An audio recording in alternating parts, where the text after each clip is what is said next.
الشيطان الرجيم.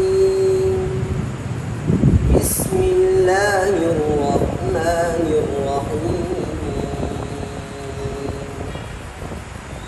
إذا الشمس كورت وإذا النجوم كدرت وإذا الجبال سيرت وإذا العشار عطلت وإذا الوحوش حشرت وإذا البحار سجرت وإذا النفوس زوجت وإذا الموءودة سئلت بأي ذنب قتلت وإذا الصحف نشرت وإذا السماء كشطت وإذا الجحيم سعرت وإذا الجنة أزلفت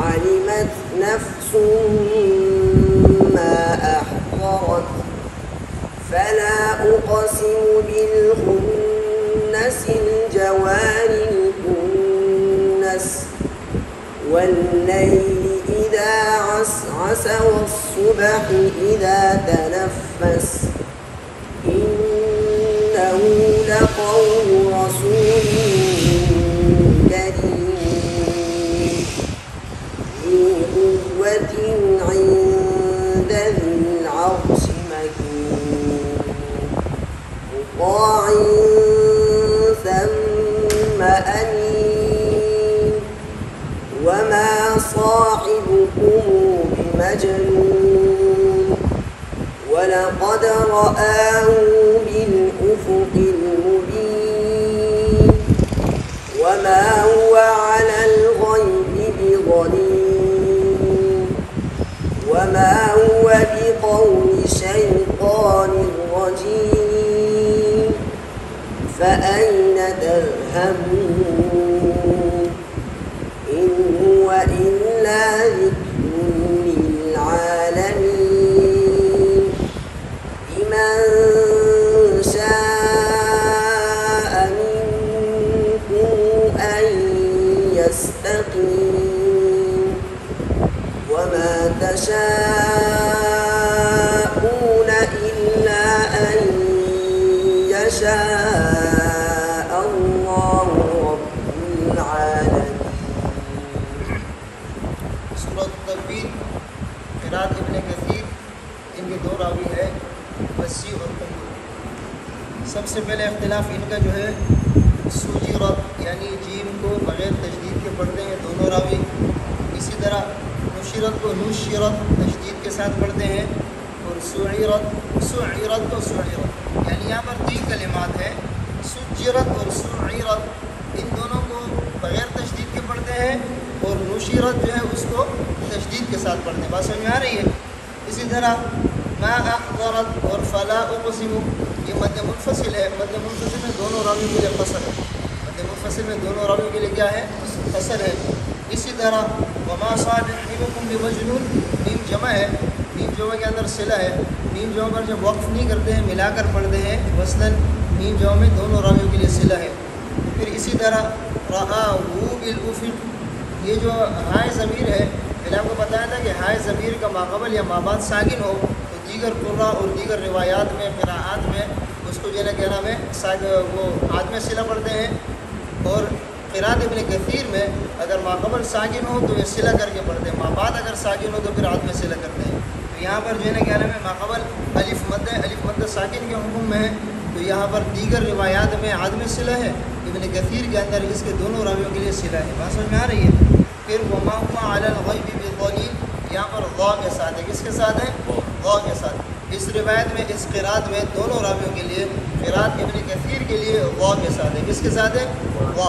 इस पर जो मैंने आपको बताया था ना ग़ात का वो फ़ायदे के अंदर मैंने ग़ात के ऊपर जो तफसील बताई है उसके अंदर मैंने यह हवाला भी दिया। इसी तरह मिनकुम अन यस्तक़ीम, मीम जमा है, मीम जमा में जब वक्फ़ नहीं करते हैं वस्तन पढ़ते हैं तो दोनों रावी इसमें सिला करते हैं। आगे हमज़ा हमज़ा है, लेकिन चूँकि इनके नज़दीक जो है क्या नाम है मद्द मुनफसिल में कसर है, मद्द मुनफसिल में क्या है कसर है, तो यहाँ पर भी ये कसर करते हैं। इसी तरह इल्ला अन यशा अल्लाह, इल्ला के अंदर जो है क्या नाम है मद्द मुनफसिल है, मद्द मुनफसिल में दोनों रावी कसर करते हैं। बात समझ में आ रही है? أعوذ بالله من الشيطان الرجيم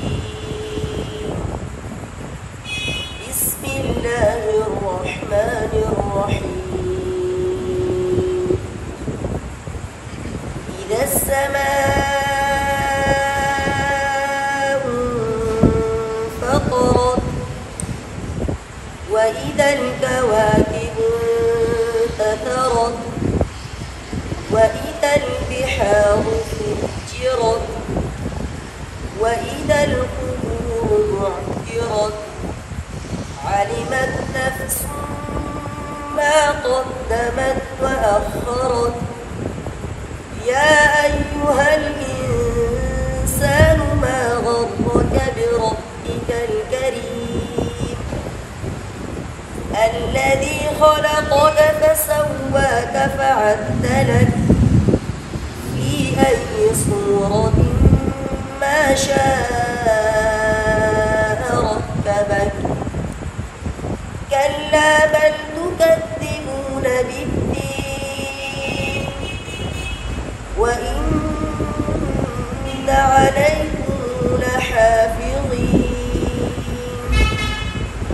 كراما كاتبين يعلمون ما تفعلون إن الأبرار لفي نعيم وإن الفجار لفي جحيم يصلونها يوم الدين وما هم عنها بغائبين